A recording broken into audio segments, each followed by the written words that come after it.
Hi everybody, I wanted to make you a quick video. I wanted to let you kind of know what's going on and then reply to some of the work that you've been posting. First of all, I wanted to share an experience that I've had over the last 3 weeks when I actually in the fall of 2015, I started thinking about setting up an international exchange that would allow undergraduate students to come to Fort Hays and be placed in different clinical settings. Primarily elementary and early childhood. And then I wanted to be able to send students. So I started this adventure maybe last fall. I started setting up a memorandum of agreement through Fort Hays and the Sheffield Hallam University. And Sheffield is about 2 hours north of London by train. And I actually had a colleague that left Fort Hays and went back home, and that's where he was teaching. So that was kind of my connection. Since then, I was able to visit last May and take students and kind of get a feel and kind of basically do some vetting of the person that would receive my students from Fort Hays on that end had we decided to go through with the agreement. So at this point, I received 4 amazing students at the beginning of April. And they came in through Kansas City. I took my students that are going to Sheffield in June with me, and we meted, greeted, and then got back to Fort Hays. Over the last 3 weeks, I've been placed in various clinical partnerships, taken in a ton of cultural activities. Since they came on the 5th, it's been almost every day that I've had some contact with them, spent time with them, minus Easter weekend. That was my free time. So in retrospect, I would be able to balance my time a little bit better next time. But again, I look at them as 3 weeks of being a guest on our campus. It's important that we treat them like guests and not just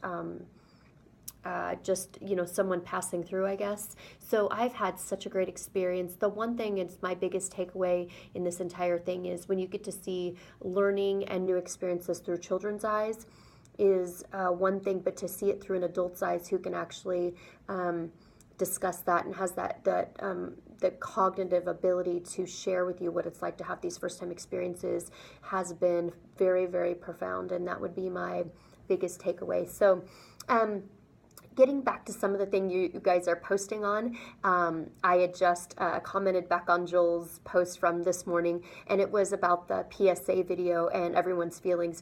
And I can completely concur with everyone's feelings that the video is ridiculous, but it starts that stimulating conversation that a lot of you have alluded to, that if you have a PSA, you really need to consider the context of it and then how that's going to be quote unquote read by the viewer.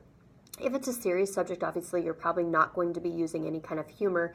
However, I do have to look at a humorous perspective as far as this PSA in a first world prob, because we commonly complain about this or this or this, but if you really stand back and you look, generally it's a first world problem that we're concerned about. When our Starbucks is overflowing and it's splashed on our hand, that's the definition of a first world prob.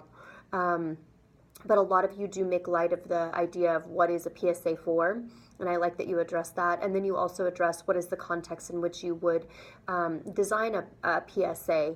And again, that goes back to the context. It goes back to the audience. What's appropriate for one group of students would not be appropriate for adults, etc. So again, you would look at audience, you'd look at context, and then you would design your PSA. So I thoroughly enjoyed, or have enjoyed, a lot of the conversation. Another thing I've really enjoyed looking at is your Google Sites, or the sites that you've created.